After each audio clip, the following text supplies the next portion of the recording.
Golden book of world record से सम्मानित स्वच्छता के सजग प्रहरी अखिल भारतीय राष्ट्रीय शांति प्रतिष्ठान के राष्ट्रीय अध्यक्ष बिंदु भूषण दुबे ग्लोबल वार्मिंग, पर्यावरण प्रदूषण जैसे चिंतित विषय पर क्या कुछ कहते हैं। सुनिए धार जिले के बदनावर से खबर मध्य प्रदेश के संवाददाता पवन वैष्णव के साथ खास चर्चा में। नमस्कार, खबर मध्य प्रदेश में आपका स्वागत है। मैं आपके साथ पवन वैष्णव। आज आपको मिलवाने जा रहा हूं देश की एक ऐसी विशेष शख्सियत जिनको बिंदु भूषण जी दुबे के नाम से जाना जाता है। जी हां, कदापि परिचय के मोहताज नहीं है। स्वच्छ भारत, स्वस्थ भारत, समृद्ध भारत और स्वस्थ भारत का ये नारा देते हैं। स्वच्छता पुरुष के नाम से जाने जाते हैं। Golden book of world record में भी नाम दर्ज करवा चुके हैं और स्वच्छता के प्रति सजग रहते हैं। आइए चर्चा करते हैं बिंदु भूषण जी दुबे से और जानते हैं कि किस तरीके के इनका सफ़र शुरुआत हुआ था और अभी सफ़र शुरुआत के बाद प्रारंभ होकर चल ही रहा है।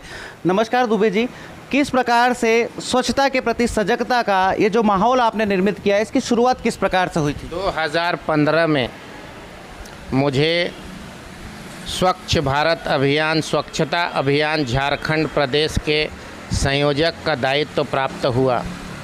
आप सभी जानते हैं कि युग पुरुष, प्रेरणा स्रोत, देश के लोकप्रिय प्रधानमंत्री आदरणीय श्री नरेंद्र दामोदर दास मोदी जी ने जब मई 2014 में देश की बागडोर संभाली, प्रधानमंत्री की कुर्सी पर विराजे, उसके बाद से पहले साल ही 2 अक्टूबर 2014 को महात्मा गांधी के जन्म दिवस के शुभ अवसर पर उन्होंने स्वच्छ भारत अभियान का नारा देश की जनता के सामने दिया।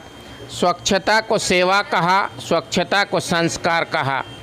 उसी को प्रेरणा स्वरूप मानते हुए मैंने पूरे झारखंड प्रदेश के साथ साथ अपने पार्टी और अपने वरिष्ठ जनों के सलाह से देश के अन्य हिस्सों में कार्यक्रम करना शुरू किया। मेरा दूसरा घर मध्य प्रदेश है। झारखंड के अलावा सबसे अधिक कार्यक्रम मैंने अपने जीवन में यदि कहीं किए हैं तो वह मध्य प्रदेश है। इस नाते से जीव जगत, जल, जमीन और जंगल, पर्यावरण की रक्षा और स्वच्छ भारत, स्वस्थ भारत, समृद्ध भारत और समर्थ भारत, स्वच्छ भारत के 2 आयाम, आंतरिक स्वच्छता और बाह्य स्वच्छता, स्वस्थ भारत के 2 आयाम, भारत के आयुर्वेद, भारत की योग विद्या, सूर्य नमस्कार इत्यादि इत्यादि, समृद्ध भारत तीसरा आयाम, तीसरे आयाम के 2 पहलू, भारत की नदियां और भारत के जंगल, और चौथा और अंतिम समृद्ध भारत, भारत के 4 वेद, 18 पुराण, 64 संहिता, 108 उपनिषद और अंत में इन सब से नौजवान पीढ़ी को प्रशिक्षित कर पूरी दुनिया में ज्ञान गुरु बनना, विश्व गुरु बनना, इसी मकसद को लेकर मैं पूरे देश में, देश के बाहर नेपाल, इंग्लैंड, विदेशों में भी मेरा कार्यक्रम चलता रहता है। अनवरत यह कार्य करने की मनसा है। मैंने खुद को पर्यावरण और स्वच्छता के हवाले खुद के जीवन को समर्पित करने का फैसला लिया है। ईश्वर कृपा से मध्य प्रदेश के जाने माने पर्यावरणविद डॉक्टर अमृत पाटीदार, जिनका मध्य प्रदेश के साथ देश विदेश में नाम है, आप कैमरा इधर दिखाएं, ऐसे लोग मेरे सहयोगी के रूप में हमारी संस्था के साथ खुलकर जुड़कर पूरे मध्य प्रदेश में मुझे दिन रात आंतरिक तौर पर मोरल सपोर्ट के साथ दिन रात काम पे जुटे हैं। सबके सहयोग से भारत में पर्यावरण का एक नया अध्याय शुरू करना। हमारे देश में 130 करोड़ आबादी है, जिसमें से 35 करोड़ बच्चे पहली कक्षा से लेके एमए तक पढ़ते हैं। उन 35 करोड़ बच्चों को पर्यावरण की महत्ता से परिचय कराना, पर्यावरण नहीं तो हम नहीं, इस बात को उनको समझाना, उनको यह बताना कि स्वच्छता हमारे संस्कार में आने चाहिए। पर्यावरण की रक्षा हमारे संस्कार में प्रथम वरीयता के रूप में आने चाहिए। प्रथम वरीयता लोगों ने सोच लिया पैसा कमाना, गाड़ी खरीदना, फैक्ट्री लगाना, बंगला बनाना, ये प्रथम प्राथमिकता नहीं होनी चाहिए। प्रथम प्राथमिकता पर्यावरण की रक्षा, जीव जगत, जल, जमीन और जंगल की रक्षा होनी चाहिए। देखिए दुबे जी, आपने जैसा कि बताया कि हमारी पहली प्राथमिक आवश्यकता है जल जंगल की सुरक्षा होनी चाहिए, संरक्षण होना चाहिए, जिससे कि हमारी प्रकृति संतुलित बनी रहे। लेकिन आधुनिक भारत में आज ऐसी फैक्ट्रियों का निर्माण हो रहा है जो जहर उगलने का काम कर रही है। आप उनको लेकर क्या कहना चाहेंगे? मैं प्रधानमंत्री जी के साथ शुरू होकर नीचे तक एक आम जनता तक यही संदेश देता हूं कि भारत में सीमेंट, लोहा, प्लास्टिक के जो जंगल भरे हैं उनको रोकिए, प्रकृति से नाता जोड़िए, गौ माता से नाता जोड़िए।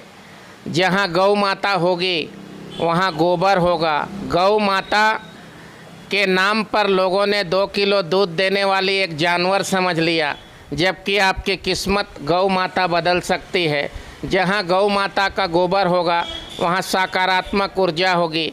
जहाँ गौमूत्र होगा उसके अर्क होंगे। गौमूत्र से बनने वाले औषधीय प्राकृतिक दवाई होगी, वहाँ रोग कभी नहीं आएगा। प्रकृति से संबंध बनाना होगा। जिस स्थल पर, जिस घर में, जिस घर के कैंपस में पीपल होगा वहाँ शुद्ध ऑक्सीजन की कभी कमी नहीं होगी। दैविक शक्ति के आधार पर सनातन और हिंदू परंपरा को यदि हम मानते हैं तो जहाँ पीपल होगा वहाँ 84 कोटि देवी देवताओं का वास होगा, प्रकृति का संरक्षण होगा। लोगों ने विकास के नाम पर लोहा, सीमेंट, प्लास्टिक और शीशे को अपनी ज़िंदगी मान ली।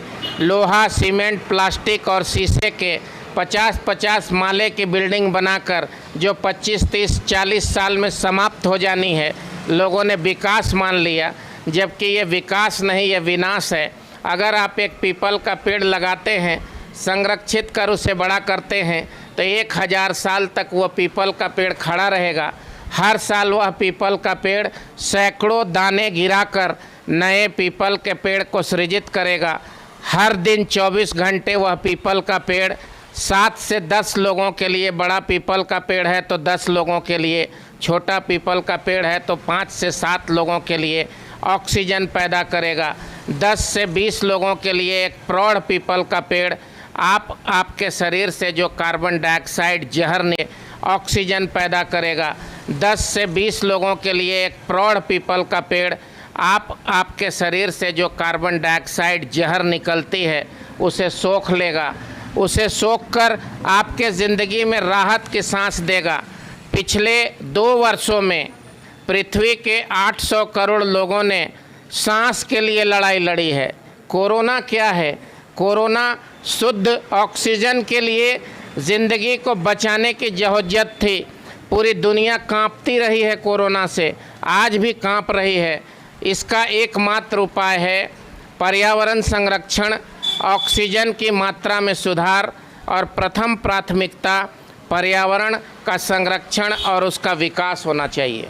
सामान्यतः आप राजनीति से जुड़े हुए व्यक्ति हैं। राजनीति का एक मुख्य आधार होता है मेरा घर, मेरा परिवार, मेरी उन्नति। लेकिन आपने समाज की उन्नति के लिए, देश की उन्नति के लिए अपना घर छोड़ा, अपना परिवार छोड़ा, अपना प्रदेश छोड़ा और आज आप देश के विभिन्न हिस्सों में भ्रमण करते हैं और स्वच्छता का संदेश देते हैं। ये किस तरीके से आपके मन में ये भावना का जागृत हुआ? आपकी दृष्टि जैसी होगी, आपका दृष्टिकोण वैसा होगा। मैं और मेरा परिवार का तात्पर्य मैं, मेरी पत्नी, मेरे बच्चे, पर मैं और मेरे परिवार का तात्पर्य मेरी भारत माता और भारत माता की 130 करोड़ संतान। अब आप अपने परिवार को 5 लोगों का परिवार मानते हैं या 130 करोड़ लोगों का परिवार मानते हैं, फैसला आपको करना है। जन्म के साथ मेरे गुरुजनों ने मेरे संस्कार में यही कहा, सर्वे भवन्तु सुखिनः, सर्वे सन्तु निरामया, सर्वे भद्राणि पश्यन्तु, माँ कश्चित् दुःखभाग् भवेत्। पूरी दुनिया के लोग सुखी हों, कोई दुखी ना हो। मैं फर्स्ट पर्सन सिंगुलर नंबर जो आपने कहा आई, माई, ये अंग्रेज़ों के सिद्धांत हैं जो स्वार्थ में पड़े हैं। हमने तो यही सीखा है, सर्वे भवन्तु सुखिनः।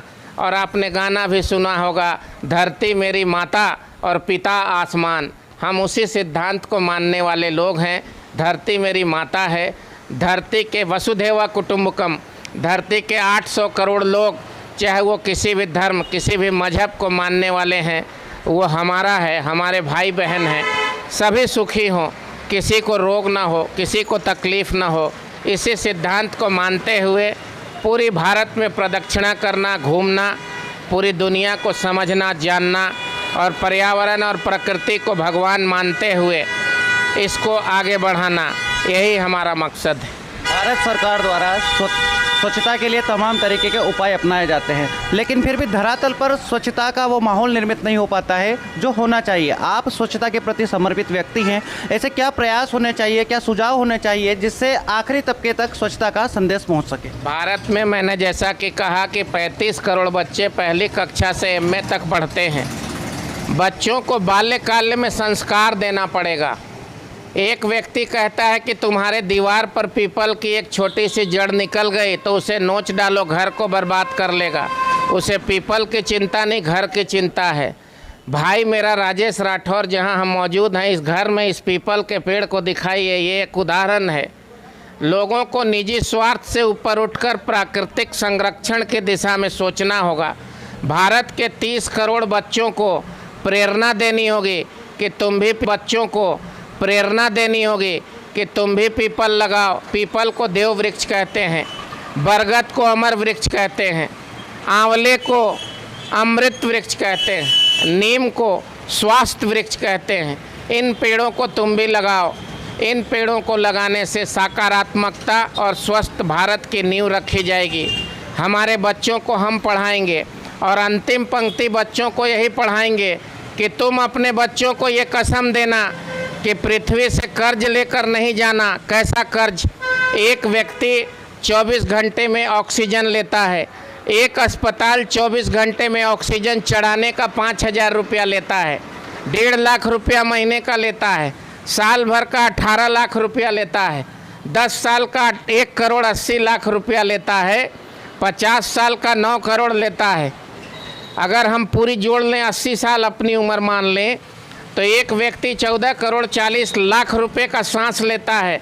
वो सांस उसके पिताजी, उसके दादाजी बैंक में जमा करके नहीं जाते, प्रकृति के द्वारा सबसे अधिक श्वास पीपल के द्वारा मिलती है। उसे बताना होगा कि कर्ज लेकर पृथ्वी से मत चले जाना, मर मत जाना।